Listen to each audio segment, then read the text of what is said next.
বলছি আজকে তো আয়ুষ অনেকটা ভালো আছে, আজকে কিন্তু আমি তোমাকে আমার সঙ্গে করে বাড়িতে নিয়ে যাব।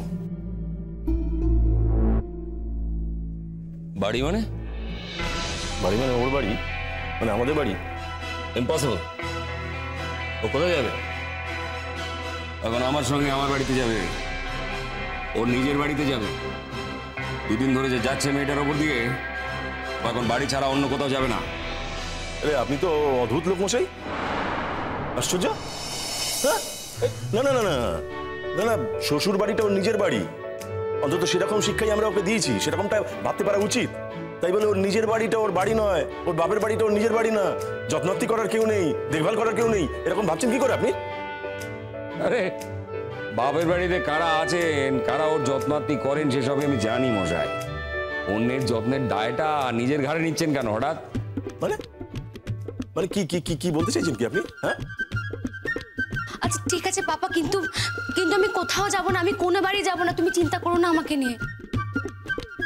আমি আজ এখানে থাকতে চাই। না না ঠিক আছে ঠিক আছে, তুমি হাসপাতালে থাকতে চাও থাকো, তাই বলে উনি কি ঠুকে কথা বলতে পারেন নাকি আমাকে? কি আশ্চর্য, আমি আবার কোথায় আপনাকে ঠুকে কথা বললাম? আমি তো স্ট্রেট, যা সত্যি তাই বলছি। আপনি কি আপনার মেয়ের ব্যাপারে সামান্যতম কনসার্ন, নাকি আপনার মেয়ের সমস্যা নিয়ে আপনি একটু বদার করেন? আরে সত্যিটা তো আপনি নিজেও জানেন মশাই। আচ্ছা, কিন্তু তোমরা অন্য কথা কেন বলছো শুধু শুধু?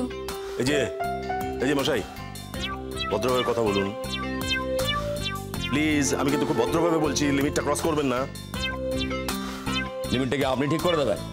আচ্ছা কি আশ্চর্য, তোমরা তোমরা কি কথা থেকে কোন কথায় যাচ্ছ?